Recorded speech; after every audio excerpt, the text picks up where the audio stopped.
যে খেলার অবস্থা, এই খালি গালি দেওয়ার জন্য যাচ্ছে ভিতরে। না না না, গত ম্যাচ জিতলে গত ম্যাচের নেক্সট ম্যাচ জিতবে না এটা আপনি জানেন, তারপর আপনি খেলা দেখতে কেন যাচ্ছেন? হ্যাঁ, ওই যে মনের আতঙ্কে টিকিট কেটে ফেলাইছি। হ্যাঁ, টাকাটা ও অন্তত তো সবাই গাল দেবে, যদি খারাপ খেললে তো সবাই গাল দেবে না। কোনো ব্যাপার না, জিতে যাবো ইনশাল্লাহ, জিতে যাবো ইনশাল্লাহ। বাংলাদেশ সর্বোচ্চ রান করবে কি? 4 জন চলে গেছে অবশ্যই বাংলাদেশ। এর ভিতরে আর কি 4 জন বাদে কে আর রান করবে সর্বোচ্চ আপনার মতে? কেউ না কেউ হয়ে যাবে ভাই।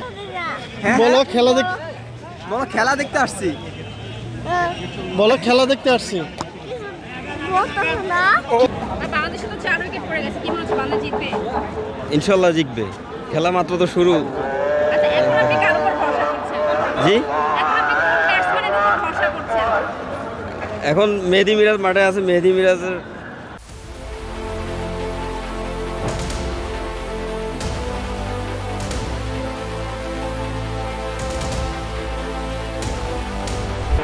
আমার মতে এখন আশা করছি ভালো খেলবে এবং জিতার চেষ্টা করবে, এটাই আমার চাওয়া পাওয়া, আর কিছু চাওয়া নাই। আমি চাচ্ছি যে বাংলাদেশ আজকের ম্যাচটা জিতুক, তো তাহলে অনেক ভালো লাগবে। আপনারা খেলা দেখেন, আশা করি ভালো কিছু হবে। ধন্যবাদ। মুস্তাফিজ কয়টা উইকেট নেবে?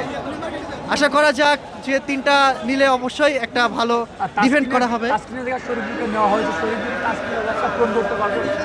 জি, তাসকিনের জায়গায় শরীফুলকে নেওয়া হয়েছে, শরীফুলকে তাসকিনের ব্যাপারটা পূরণ করতে পারবে কি? দেখা যাক, চেষ্টা করুক, হবে ইনশাল্লাহ। তবে তানজিদ তামিমের জায়গায় আমরা দেখেছি নাইম শেখ কিন্তু ব্যর্থ হয়েছে, 3 রান করে ফিরে গিয়েছে। বিষয়টা কেমন কি হবে? সবাইকে সুযোগ দেওয়া উচিত আমি মনে করি, তাহলে বুঝতে পারবো যে কে কেমন খেলে। এটা বাংলাদেশ কি জিতবে আজকে, কি মনে করেন? ইনশাল্লাহ দেখা যাক, চেষ্টা করুক।